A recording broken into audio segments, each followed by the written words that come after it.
Hello everybody and welcome to Dragonmount. I'm Thom DeSimone. It's the too long didn't read version of my longer form reviews.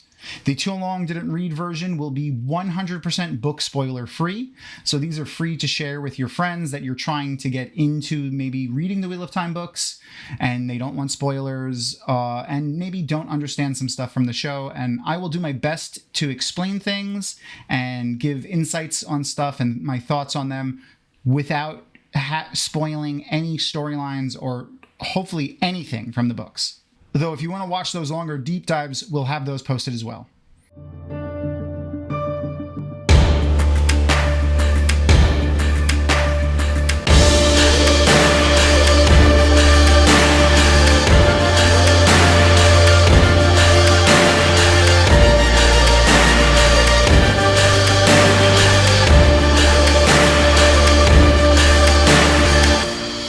What was meant to be. So the season finale of the Wheel of Time. So good. As always, a huge shout out to our sponsors, Tor Books, who keep the lights on here for us, and all of the people who support us over on Patreon. If you haven't, go check out our Patreon. We add new things to it all the time. A lot of the assets that we use, unedited versions of our videos, maybe some bloopers from when I always make mistakes because I misspeak and my Lisdexia gets the better of me. But yeah, go check it out. Time for some hot takes.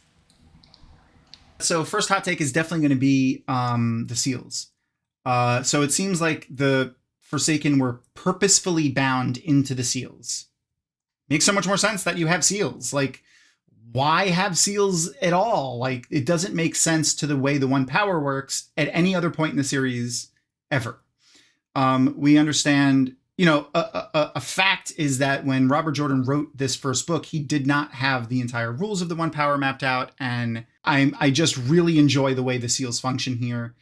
The depiction of this 3,000 years ago in Lews Therin with Ashamael pleading with him like they were friends. Just, it's fantastic.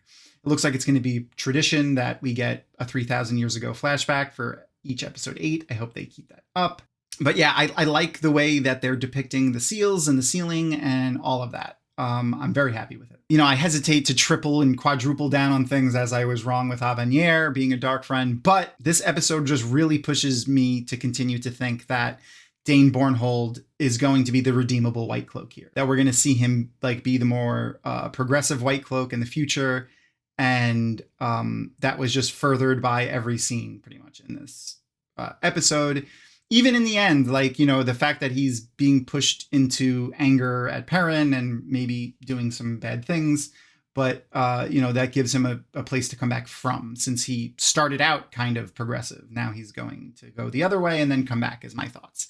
But I definitely think that Dane Bornhold will be taking the place of somebody else as the progressive or redeemable White Cloak, and I will die on that hill. Also, my next hot take is directed mainly at me because past Thom did not like the ways in season 1, and I really love the way the ways look now. Like, they look really cool.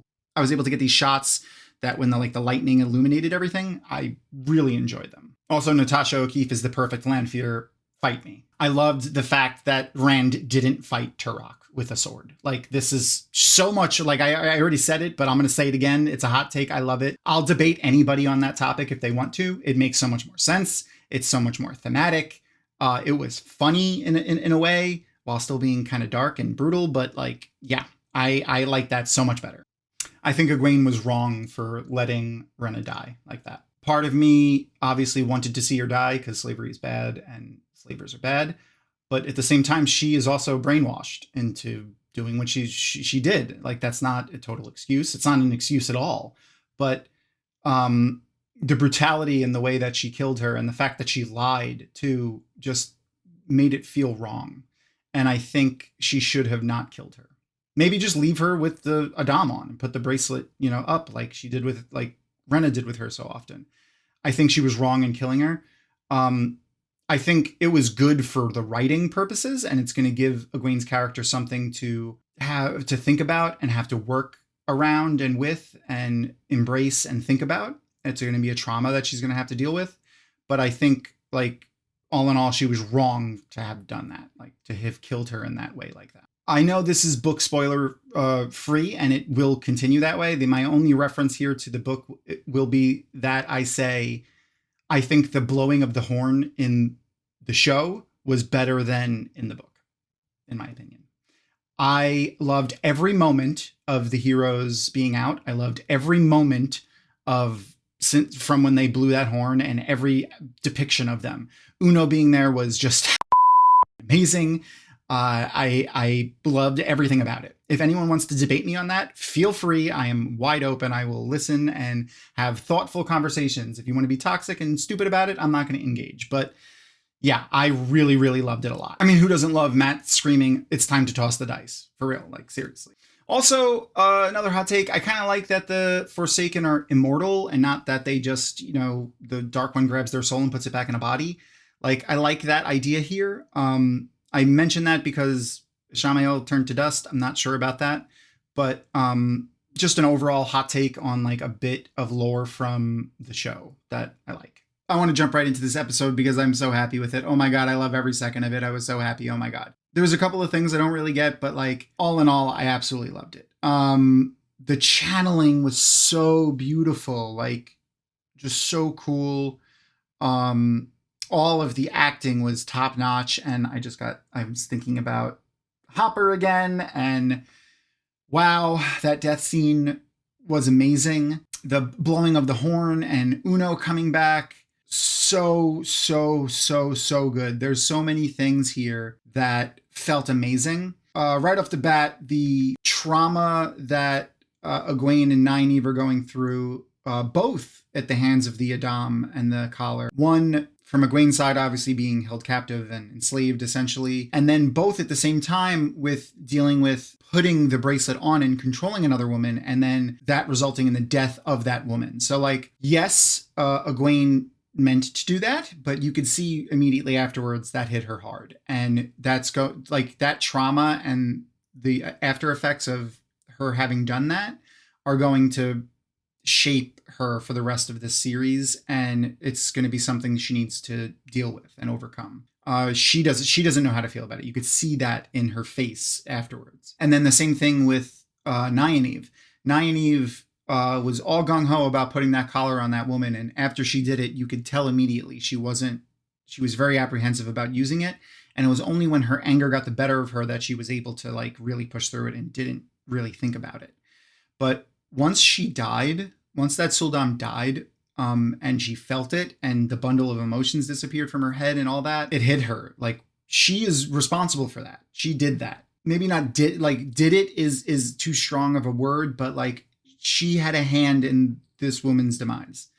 She put the collar on her, she walked her there, and her not being able to channel and defend herself, which also not being able to channel and use the one power at all through the collar and controlling her, left the Suldam defenseless there. So I'm sure, like, that's a twisting of it, but Nynaeve is a good person, and she's going to feel guilt for this, and I'm sure she's going to rationalize it in that way in her mind. And I feel like this is going to be a story point for her character for a while, this trauma that she suffered here. And then the resulting fear and anxiety of not being able to channel and heal Elaine is something that she's going to be dealing with for a while. Similarly to Perrin, Hopper being, killed right in front of him, and Valder being there. The killing of Jeffrey Bornhold and like extra killing him. Like, prior to that, he kind of was okay with Dane. Like, they fought side by side a little bit there, and then he killed his dad, and Dane was upset. He said Two Rivers over and over again because that's all he knows him as. He may have heard Loyal say Perrin at one point, but he knows him as Two Rivers, and it was very poignant that he said Two Rivers as he was being dragged away, because that's a place, and Dane knows where it is, and I'm sure he's going to go there looking for Perrin, or at least information on him, or revenge for killing, his father. Maybe he's going to go for his family members. Oh man, yeah, but just, there was a lot in this episode. It was fantastic. The blowing of the horn was amazing, and Uno coming back and cursing and being next to Brigitte and all of the other heroes, Arthur Hawkwing and all the unnamed ones. They all looked fantastic. Their costumes were very different. They obviously came from different nations and cultures and times. Just so cool, so great. There was even a guy in there that looked like he looks a little bit like a Viking, like the way the makeup is on his face. So good. I really, really liked it a lot. And so the one thing I really was a little upset about was the buildup of Ingtar and how they were kind of making it seem like he may have had like a soft spot or understood Dark Friends earlier, and he buried the one Shannara Dark Friend, and then he kind of just died unceremoniously. I mean, like, he was protecting them, and it was a good scene, but I just felt like it was anticlimactic, and his character deserved a little bit more. Inversely, though, the minimalist part of the fight between Turok and Rand was pretty great. Like, they set up for a sword fight, and he was like, "Oh, let's see what it takes for someone to earn the heron on this side of the ocean." And then, if you didn't get these vibes right here.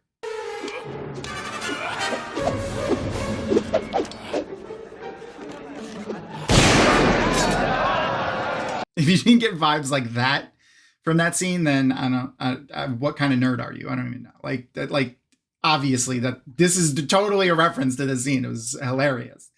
And the fact that he didn't engage him with a sword makes perfect sense. Like, he used arrows of fire. He used the one power to fight them. Like, why would Rand risk himself by going hand to hand or, sword to sword with somebody when he could just use the one power and kill them all with no issue? So that's what he did. And that makes so much more sense.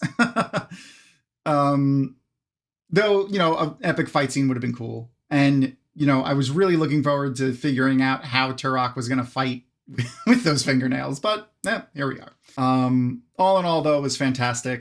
Other than my hot takes, let me know what you think of those. Put that in the comments below.